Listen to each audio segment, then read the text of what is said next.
In the last few days, the IDF has released two videos of operations against Hamas and against Hezbollah in serious tunnels, serious bases that were created underground in one case, in another case in a mountain itself, inside of a mountain.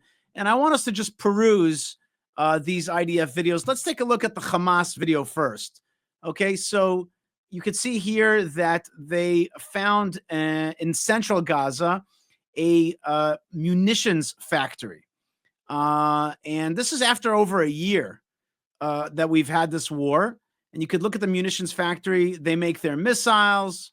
Here you could see all kinds of arms cutting, metal cutting tools.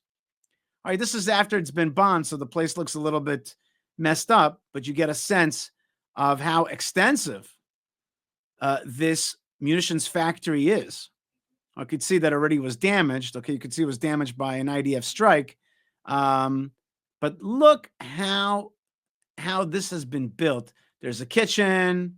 All right. There's obviously bathrooms, hot water, refrigeration. This is all underground in central Gaza. This is all underground in central Gaza.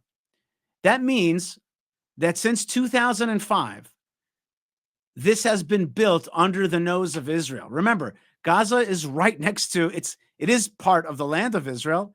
It's right. It was a separate entity given over to Hamas.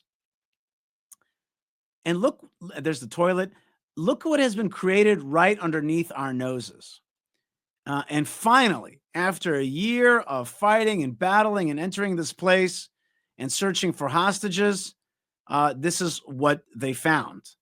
And my contention is we should never allow these kind of things to be built underneath our noses. Israel is a defensive state. Israel cannot allow tunnel systems such as this to be created. Here it is being destroyed finally. This whole thing that we saw was, and look around it. It was once around in a neighborhood. Now it was found. It's underground. Friends of mine are down there. They are the ones digging through these sands, finding these kind of bases. Now let's take a look at this very extensive operation in Lebanon. Okay, we have a little bit more sound here. And this operation is called Many Roads. That's the name of the operation. It was basically a production facility on Syrian soil. And basically this site, which was called Ceres, was for production of surface-to-surface missiles. And it was supposed to produce 100 to 300 missiles each year. Okay? It is located deep underground, about 70 to 130 meters dug into the mountainside. Israel's very special Air Force reconnaissance unit went in, landed. Here it says the forces are landing there. And look at the size of this thing. Okay, this is the Air Force reconnaissance unit inside. The unit is called Shaldag. They're considered one of our top. Look, the cars parked there comfortably. The Shaldag unit is considered one of Israel's top special forces units, and it's the Air Force unit.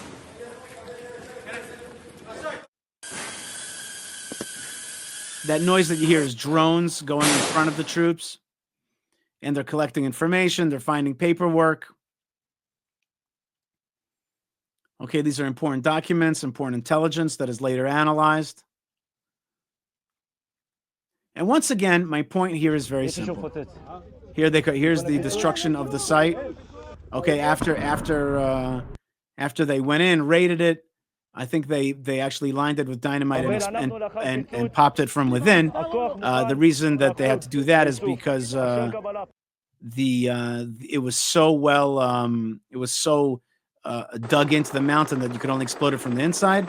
And here comes the unit getting back into the chopper. And this was obviously a very brave operation, very courageous operation, very intense operation, planned for a long time.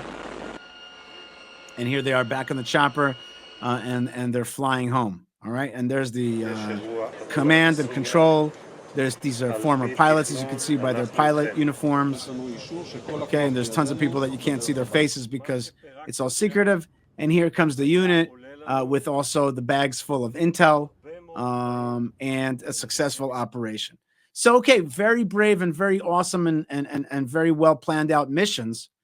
But my contention again, don't let the enemies build up infrastructure in and around our country.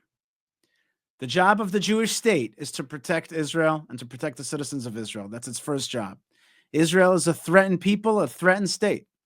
And therefore, we have to change the mindset and to make sure that we don't mow the lawn, we don't cut the grass, we don't take care of, we don't pick the mushrooms and deal with it when it becomes bad. No, we've got to make sure from here on end that the enemy does not build up these capabilities so that they don't shut down our country, so that they don't have something like an October 7th, so that they don't have thousands of rockets and missiles trained at us. That's the job of the Jewish state. And if you have the intel, you have to smash it before it goes hot, before they even think about it. Smash them on the way to there, even when they start thinking about building it. And that's the way to move forward. Israel's got to be lethal against enemies who want to destroy it so that decent people, Jews and Gentiles who live in this land, could live in peace. And of course, when you destroy jihadism, when you destroy this capability, you're actually destroying the people who also subjugate their own people, right? Hezbollah was Assad's army to subjugate the Syrian people. Had we destroyed them earlier, we would have saved tens of thousands, hundreds of thousands of Syrian lives. And that's why I say that we should also be known as Liberation Nation. Israel is not just about defending itself, but about making this region a better place and giving an opportunity for decent folks in this region to have a life. If you value what we do here, please support us at fightforisrael.org.